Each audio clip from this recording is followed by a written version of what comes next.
கடந்த 2023ல ஒரு add photo shoot அப்ப தோனி கூட நின்று டைரக்டர் விக்னேஷ் சிவனும் ஆக்டர் யோகி பாபுவும் போட்டோ எடுத்துக்கிட்டப்ப எடுக்கப்பட்ட வீடியோ தான் இது. சோ அப்ப பேக்ரவுண்ட்ல எடுக்கப்பட்ட இந்த வீடியோ அப்பயே சோசியல் மீடியால வைரல் ஆகி எல்லாராலையும் லைக் பண்ணப்பட்டிருந்தது. பட் இந்த வீடியோ பார்த்த சில பேர் தோனி பக்கத்துல நின்று யோகி பாபுவை டைரக்டர் விக்னேஷ் சிவன் சைட்ல தள்ளிட்டு அவர் போய் தோனி பக்கத்துல நின்னுக்கிட்டாரு, இது ரொம்பவே ஒஸ்டான ஒரு பிஹேவியர்னும். ஆனா அதுக்கப்புறம் இதை எப்படியோ நோட் பண்ண தோனி யோகி பாபு பக்கத்துல போய் நின்று போட்டோ எடுத்துக்கிட்டாரு.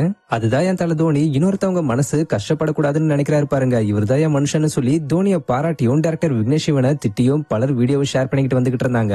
இந்த நிலையில அப்படி ஒருத்தர் எப்பயோ அந்த வீடியோக்கு ரியாக்ஷன் கொடுத்து போட்டிருந்த வீடியோவை டைரக்டர் விக்னேஷ் சிவன் பார்த்துட்டு ரீசெண்டா தன்னோட இன்ஸ்டாகிராம் ஸ்டோரியில ரீஷேர் பண்ணி அங்க உண்மையிலேயே என்ன நடந்துச்சுன்ற விளக்கத்தை கொடுத்திருக்காரு.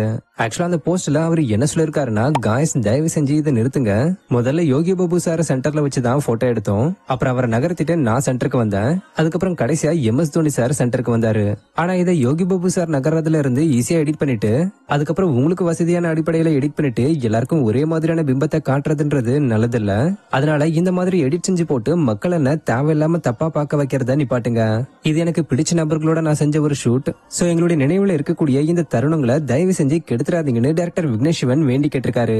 ஆக்சுவலா இந்த வீடியோ பார்த்துட்டு முதல்ல நீங்க எப்படி நினைச்சுக்கிட்டீங்கன்றத பத்தி கமெண்ட்ல சொல்லுங்க. இது மாதிரியான அப்டேட்ஸ்க்கு மறக்காம நம்மளுடைய சேனலை சப்ஸ்கிரைப் பண்ணிக்கோங்க. தேங்க்யூ.